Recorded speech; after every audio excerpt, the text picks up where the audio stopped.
The last two vids I saw just now was the one by Heather Lynn Blue, Heather, about her father. And I just watched Complicated Magic by Together for Peace, and it has a very kind of melancholy tone to it. And so I'm just going to pick up on that and go with some of the feelings that I got. I like that video very, very much, as well as Heather's video. And I saw a connection in it, just probably because there is that proximity in time and emotion. I mean, the idea that someone is dying and they're looking out to Jesus Christ to believe, and wanting their daughter to believe, and all that issue, if you've seen the video. And Jack's idea about life being a complicated magic, and as you get older, the magic of childhood, that innocence, changes and things get more complicated. And immediately I thought about my father, who has stage 4 lung cancer and won't be around that long, and how he looks at the world and magic. And they all kind of are swimming together in my head. And I don't know what I'm going to say. I just sort of going to talk about all this stuff. Jack said that we can't understand life, and it's too complicated for anyone to understand. And I believe he's right.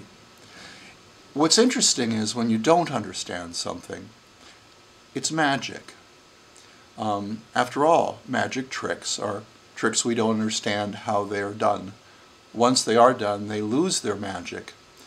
And we celebrate that magic, because in children we like to see the innocence of children and believing in things. And I'm not sure this is appropriate. In fact, I don't think it's appropriate. I wasn't raised that way, so I have a prejudice. But religion, in a sense, is a form of magic. It really requires you to withhold that power of explanation, all these fights over evolution and all that kind of stuff.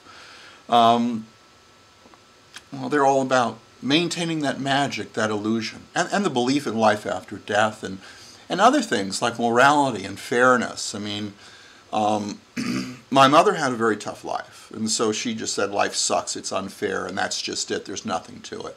Hardcore atheist.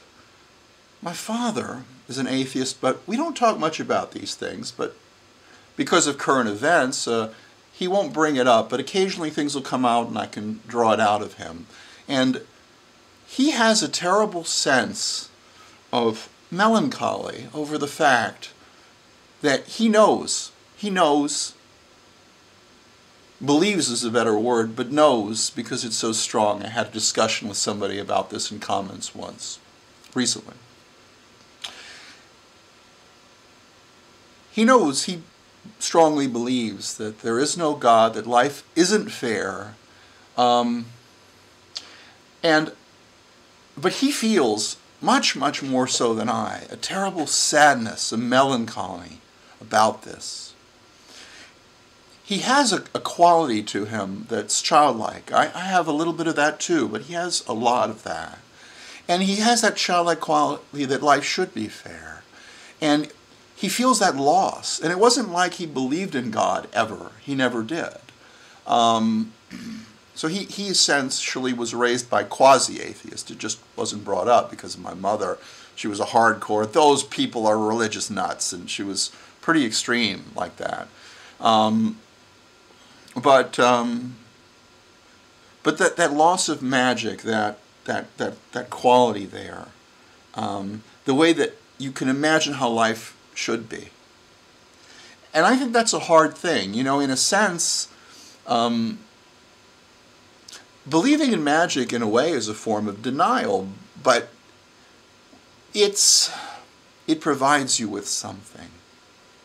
And when you get from the point of being a child and you believe in magic, magic can give you powers, it can make the world, many things possible, and then you start to realize that not everything is possible, that life isn't fair.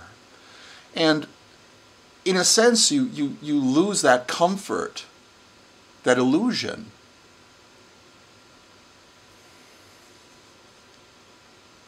And I'm trying to tap into some of those feelings. I suppose my feelings are more toward my father. I love him very much. It's going to be very, very tough for me to let go of him.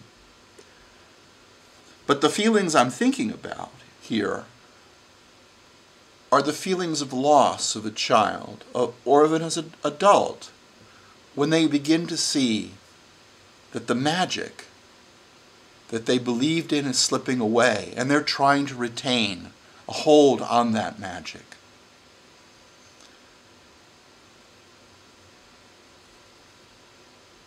And I suppose there are different ways to lose it. The magic can be ripped away from you, or it can be a slow, gradual process. But I know I have friends that were religious that lost their religion, mainly because of the rationality of science and so forth, of many popular thinkers, Dawkins, etc. But then they couldn't live with it because they lost the magic. And it's interesting what happened to them. They turned toward limbo. They developed their own religions, their own mysticisms. They couldn't go back to religion because they knew that was bullshit. But they couldn't accept the world without magic, so they created something. I guess much like Deepak Chopra does. He takes science and he modifies it. It's not really science. He just uses that as a springboard to create a religion, to help people, because it's hard to deal with life without magic. And I suspect we all live with different degrees of magic at different times. Different illusions that we're immortal. I mean, I know that I had a situation about 15 years ago where I was told that I had thrombosis in the lungs, that I could just drop dead any second. And I realized that, well, I thought I was immortal until they told me that.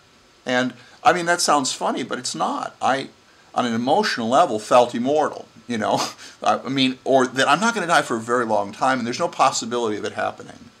Which, of course, is completely irrational, but it is a form of magical thinking. And that's probably a somewhat trivial example, but the idea is that we will live on. Life will be fair. There is a purpose and meaning.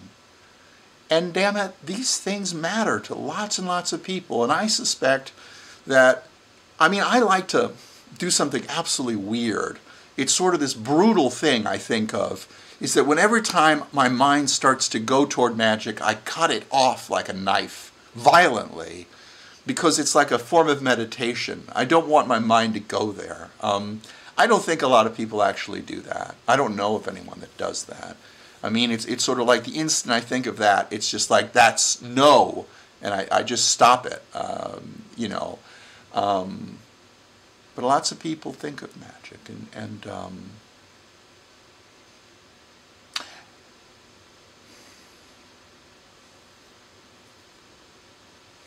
and there's something sad about the fact that the world is the way it is, and not the way we'd like it to be.